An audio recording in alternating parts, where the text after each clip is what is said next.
This podcast was produced by OAR FM Dunedin with support from New Zealand On Air. Kia ora, and welcome to Diversity Dispatch, your local queer radio show. We're your hosts, Ricky and Percy, and we're here to bring you the latest in Dunedin queer news, community projects, events, and more. Sit back, relax, and tune into our fortnightly show hosted on OAR FM. Let's get started. Hello, hello. Hi. How is everybody? Everybody is good. Yeah. Everybody Everyone in this room. Yeah. Yeah, both of us. Everybody. This is the first episode we're recording in the new year. It is. Happy New Year. Happy New Year's. Yes. How was your New Year celebration? Well, I got real pissed. Gorgeous. Had a good time. Lovely. Yeah. That sounds gorgeous. Yeah. I in bed by 12. Oh, that's good. Yeah. I was meant to go see we ended up having like a big friend miss, like late Christmas type thing. So we did like our Secret Santa and we also did silly shirts.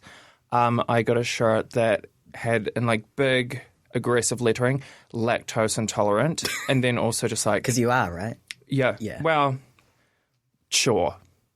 Lactose is not my friend, but it's not the lactose that is unfriendly. Ah. So like lactose-free products, they don't work. They're not the good. So it's probably just IBS. Anyway, so we played a bunch of like Christmas games and stuff that you'd, typically see on like Instagram or TikTok or whatever. People being like, all right, now we've got to get the ball into the cup and the cup is around the waist and then the ball's on a string. And then people are like, ha ha ha, you look silly trying to get that ball into that cup. This explanation is silly. Yeah. Yeah. You're right. I also am just struggling to visualize it, so I don't know. I mean, it's probably for the best. Did we introduce ourselves? Are we supposed to do that every episode? I mean, we can. I mean, yeah. I'm not in the intro. No, not yet. Is this a soft launch? Oh my I don't know. goodness. Well, I'm Ricky, as you all know. I'm Miles, a.k.a. Cherry. Yeah. And Miles is officially a part of the team. Yeah. Whoa-ho, whoa-ho. Yeah, so that'll be exciting. So we'll get you onto the promo soon enough. What was that you were telling me earlier? So you had a rough lunch. Yes, I did. I'll start from the beginning. Oh, I love that. It all started when I was born. So I finished work at 3 p.m. I was quite hungry. So I thought, okay, I've got about an hour between end of work and starting recording. So I was like, all right, I'll go to the corner store and grab something to eat. So I got a bottle V and a muffin, the like giant muffins in the packets. I got the apple and caramel one, and I really love apple, and they do good caramel. I'm very picky about what caramel I like. I am right there with you, to be honest. Like, I hate caramellos. Yeah, or like Rolos. I forget what they are. Oh, it's like bootleg caramellos. Oh, yeah. I probably wouldn't like it. No, probably not. I mean, do you like sticky caramel or do you like solid? I like solid caramels. I like the toffee caramel kind of thing. But like that sort of like shiny caramel. No. Is that. Just like liquid goo caramel. You're just like, no ma'am. No. No mate. Yeah. If it's room temperature, it should be solid. Interesting. Okay. Should it be like firm, like hard, or should it just be like chewy? Chewy, at least. Yeah. Okay. So you heard it here first. Miles likes chewy caramel. I also like chewy cookies. But I bought this muffin, and I was so excited to eat it. I sat down outside the OAR studio, and I was just eating. I got about halfway through the muffin when I see this flock of seagulls, like by now, have swarmed around my feet and everything. I haven't interacted with them. I've just ignored them to this point. But I saw this one, and you can tell seagulls are like scheming. baby ones. Oh, yeah. You can tell they're babies when they have brown feathers in their wings and us. But so I thought, wouldn't it be interesting to find out, because you know how birds, like when they're like getting food from their mother, they like do the whole like thing up at the ceiling. Yeah. I thought, okay, if I hold a little bit of food above this bird's mouth, will it do the thing? That was my thought process. Okay. But so I grabbed just like a little crumb and I held it out between my two fingers out for the seagull. And all of a sudden they all fly up onto my arm, scratching my arm and everything, and get the bit, like pull my arm back and I'm like, whoa, what the heck? I mean, it was a very traumatizing experience. Very. So I'm like, okay, I'm not doing that again. And then I hold up the rest of my muffin, about half a muffin, to take a bite. And they all do the same thing again. They all fly into my hand, knocks it from my hand. It falls onto the bench beside me. I'm like, oh my God. And I try and cover it so that they can like disperse and I can pick it up again. But no, they just get in there and they like my arms, like you can't see it at all, but they're all scratched up and sore. Oh, Because these seagulls were just ravenous. And they stole my lunch and I'm still quite hungry, so I'm going to get some food after this as well. I'm wondering if like them seeing you hold out that one little piece of like, that's consent. That's consent. It's for us. We can have it. Give me the muffin. Give me the... I'm not waiting. Consent is not a one-time question. Tea. It is an every-time question. Yeah, so take that. Just because I wanted to Seagulls. drink the tea before doesn't mean I want to drink the tea now. Exactly. And sometimes I don't want to finish the tea. Exactly. And it just goes like... Sometimes I sip the tea and I decide I don't like the flavour. Yeah. Or it's like I sip the tea and I realise that the drama is about me. No. Yeah, so... Really unfortunate that our wildlife are starving that much that, you know, now that they're not allowed or they have less opportunities to just like tear our rubbish bags to absolute shreds and decorate the roads to... I've seen some pretty nasty roads quite recently. Yeah. But it seems to be an ongoing epidemic with the seagulls because I work in a cafe and we've had multiple people like have just been eating scones outside and the whole scone snatched. Snatched. Gone. Oh, the seagulls really just said snatched. Literally. And we've had to, I think one time we refunded them and one time we just gave them a free scone. And this is not, the seagulls aren't our fault. No. But we still pay the price. Yeah. Well, it's like, I feel like Defend your scones better. this particular, like, circumstance, I feel like this would be a really good opportunity to, like, write into, you know, the authorities regarding, like, overfishing, being like, I mean, you know... We can't, like, directly link Yes, we those can. two. Well, it's like they've not done it up until recently, because I'd be like, I might hang out for a chip, but they're not, like, snatching out of hands. Like, that all kind of started... Well, it's like I only started hearing about this happening to people once the bins changed. Really? So once the green bins came in, because, like, they only came in, what, maybe, like, 6 months ago, if that? Yeah, about them. Yeah, so it's like... Did it take them 6 months to get this hungry, though? No, like almost immediately after gotcha. the bins came in, that meant that there were less rubbish bags, less opportunities for the seagulls to just like find food amongst the rubbish. And now they're just like, wow, now we're getting despo. Yeah. So now we gotta get snatched. Yeah. Yeah. So And it's I just snatched my muffin. And it was the nice caramel. I hope they enjoyed it. They better. The seagulls been like, oh my god, this good. One of them like had crumbs and caramel all over its beak and was just sitting there looking at me afterwards, and I felt very mocked. It was probably just like, thank you so much. Num num num. No, it was glaring. I could tell those beady little black eyes. It was sassing you out. It was sassing me. It was rubbing it in my face in the caramel. Sorry, just having a wee sip of this tea regarding the birds. Have you had any rough bird encounters in your life? I mean, one traumatic one with a rooster that like scratched me up when I was like 4. But other than that, not really. Goodness. Bless you. I am blessed. I'm blessed. We're all blessed to be here. For real. Yes. Yes.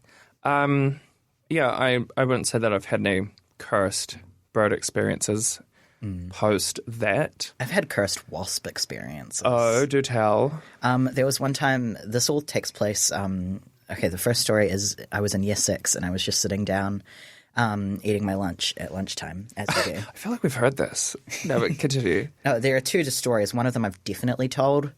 One of them I don't. This one I don't think I have. But I was just sitting there. This school, and I feel like all the schools where I lived, none of them had like very good rubbish bins. So it was all just exposed to the air, and it drew in a lot of wasps, and they would make their nests in the bins. And everything. Oh my, that's...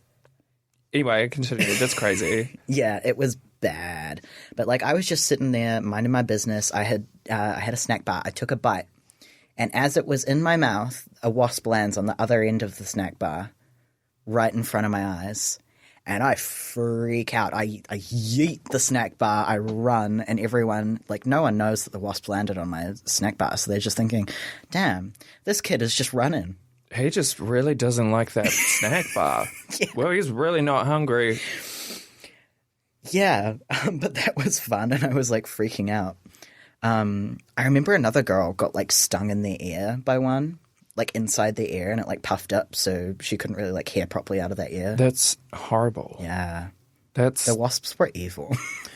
I mean, I find that, like, with wasps, they're pretty, like, social, quote unquote. But it's like, if you sort of just, like, if you're indifferent to them, then they usually aren't too bad. But it's the moment that you're just like, get out of here, that they're like, I think it's time for sting time. Yeah. Did you say you had another wasp story? Well, there's another one that I've definitely told, but I've just remembered another one. Oh, good. Wasps hate me for some reason. I don't know why. Or do they love you? They love me to death. They're trying to kill me. Interesting. I just remember one summer, there was just tons of wasps that were somehow getting into my bedroom and dying there. So they were like, I'm not kidding. There were like dead wasps littered around my bedroom, on the windowsills, I had a couch in my room at that point. And it all culminated to one evening when I was just like laying on the couch on my phone, and I flopped my hand onto the armrest. There happens to be a live wasp on the armrest that I haven't seen. It stings me, of course. First time I've ever been stung by a wasp. How many times? Only time, actually. I have only just realised now, I don't think I have been stung by a wasp. Knockwood. Thankfully. I mean, is this even made of wood? Fake wood. Plastic wood. Yeah, there'll be... Does that count? There'll be wheat bix in there. Yeah, like, I've been stung by bees a lot. I've never been stung by a bee. I've never been stung by a bee. You've never been stung by a wasp? True. Oh my God, twins. Yeah, like honeybees, they... I love bumblebees. Have you ever held a bumblebee? I have. They're so fuzzy and lovely. They are. Have you ever, like, found one that's a little bit tired and you're like, here's some sugar cookie? No, I haven't done that. I have. It's like Good for you. It's like leading a horse to water. They're just like, they're walking over it. They're like trying to get away from it. It's like... I remember there was one time I found one that was like properly like about to die in a little stream, and I lifted it out of the stream and put it on a sunbathed rock to dry off. As a kid. I wonder how he's doing now. Probably dead. Oh, yeah. I mean, they don't live too long. No, like 2 weeks. Did you know that they nest alone? Bumblebees? Bumblebees, yes, and they nest under the ground, don't they? I'm like, that's free real estate. And I'm pretty sure all native New Zealand honeybees also, like, naturally their hives are underground. Yeah. I think. They're teeny tiny. Fact check that one. They almost look like flying ants. They're teeny. And they're all, like, mostly black and Have shiny. you seen native Australian beehives? No. They are filthy. Are they? I hate them. Why? It's so gross. It looks like earwax. Oh, actually, I and think... like trypophobia as well. Like, yeah, no, I get trypophobia real bad. Don't look it up if you're trypophobic. Like, I suppose that's the only way. Oh, right. Gotcha. I thought you were like, don't look up trypophobia if you are trypophobic. It's like, well don't, because then it comes up with all the pictures as well if you do. It does, and you're just like... Like, I'm just trying to figure out what this word is, and then I've been tormented. At some stage, I would very much like to do, like, a drag look, a horror look. Oh, is this the one you've talked about to me before? But like, tell the audience. Pretty much like a beehive personified. Like somebody gets bitten by like a scientifically engineered or genetically divvied up. One bite from the radioactive bee. And now you're a hive. Yeah, and then it's just like, zombie beehive lady, and she's just holes all over, and it's like You should really bring that to disgusting. the super secret project show that we're working on. Should I know what that is? The sci-fi. I mean, I already have like a super strong concept. But we're going to do it again, aren't we? At some point. I mean, probably. Actually, that's not a bad idea. Yeah. Just like at some stage. Yeah. Yeah. I feel like I was going to say something. What was I going to? Because what stories have you shared? You've talked about birds. You've talked about. I've talked about the birds and the bees. Oh, you sure have. You sure have. Yeah. So if you have kids, you want to give them the talk, send them to this episode because the birds and the bees talk is they will steal your lunch. They will steal your lunch and they will steal your sanity and your life. Honestly, that kind of tracks.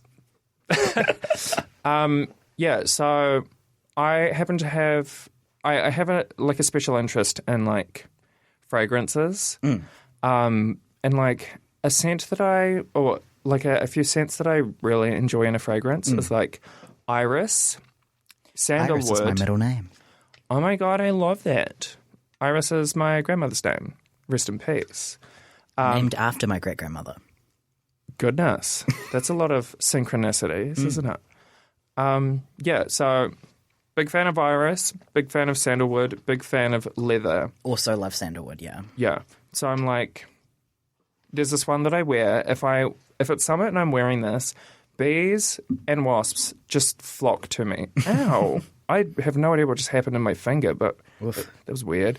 There was one time my dad got gamer rage and punched a cabinet and fully dislocated his pinky and didn't realize for like 3 weeks. I feel like I often dislocate my shoulder when I'm side sleeping, which is every night.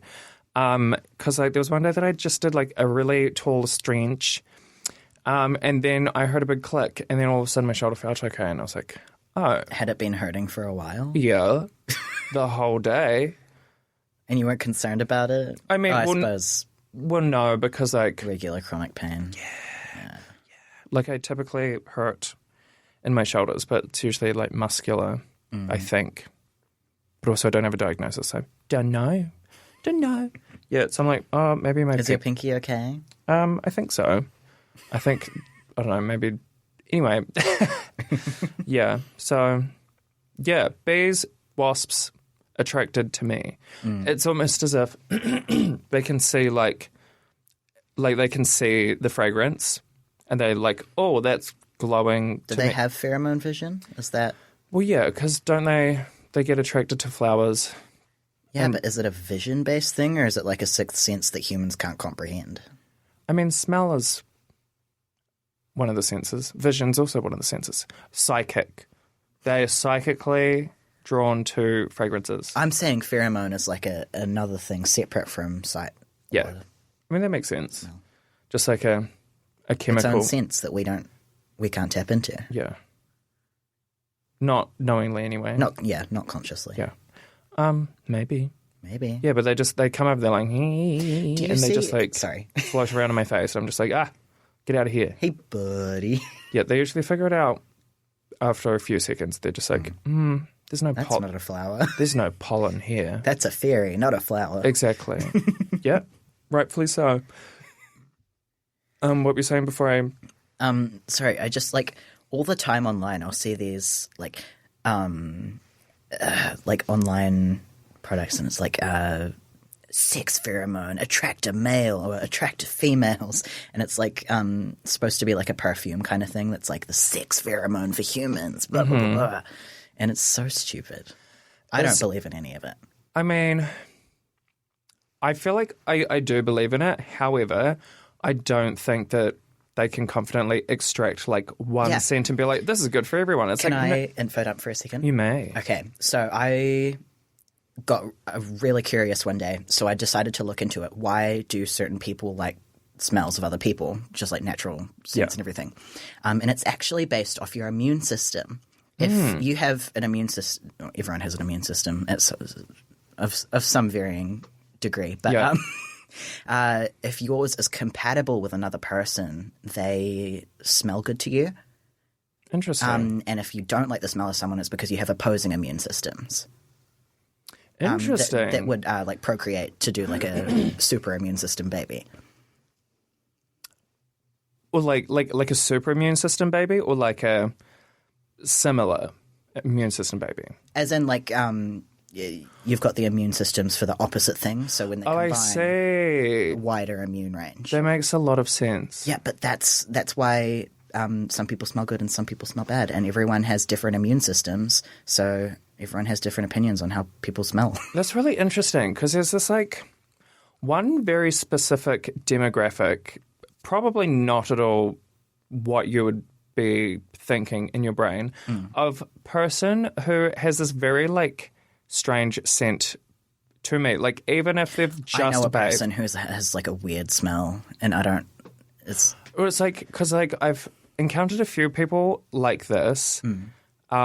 And so it doesn't matter if they've just bathed or if they're wearing like... It's just their smell. Yeah, but it's like it's so strong and it comes through to me specifically, and it's just like... Interesting. And it's like a hard no. And it's like specifically people who are like very blonde. And Interesting. And it's like I haven't met very many of them, but it's like when I do, I can smell you from a mile away. It's the white people. Literally. Well, not all of them, just... The blonde whites. Well, not even like... yeah, but not like... But also no. It's like a different kind of blonde.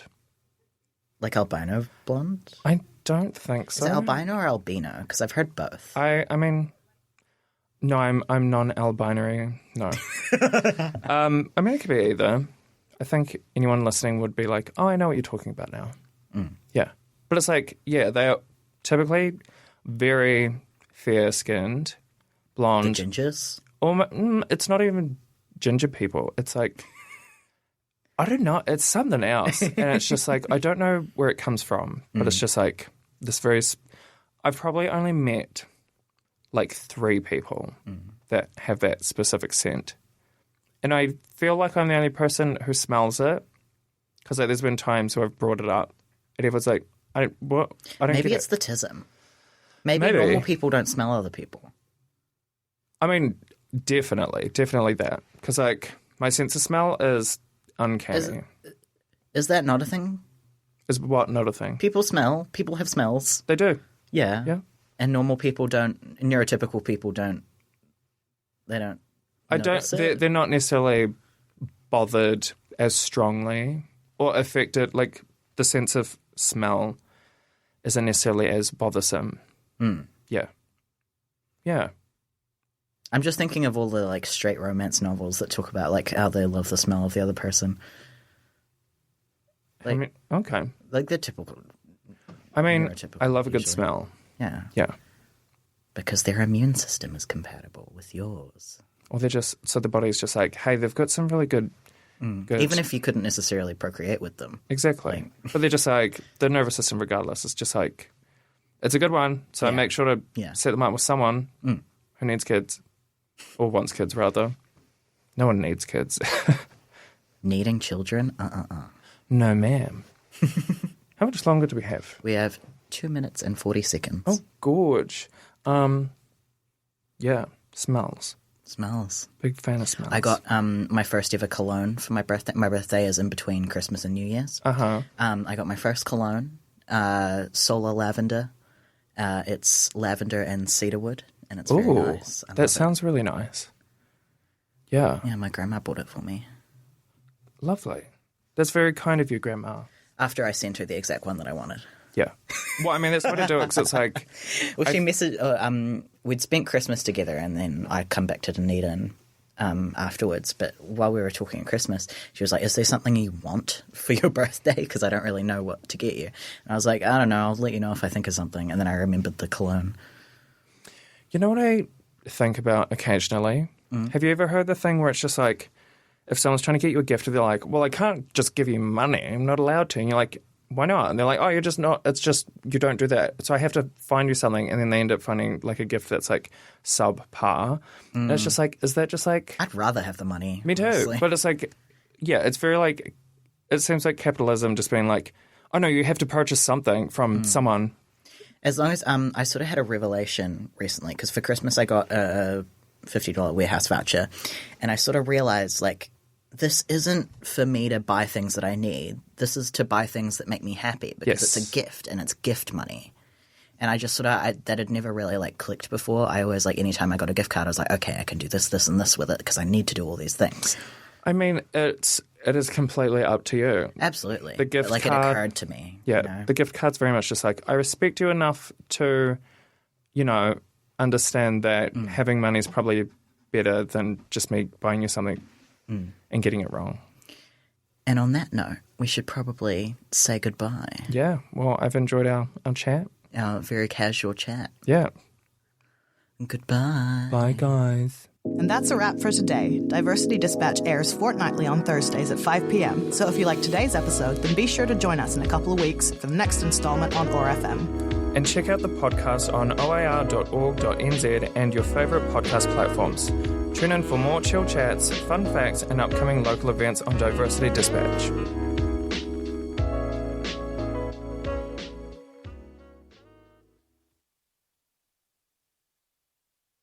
This podcast was produced by ORFM Dunedin with support from New Zealand On Air.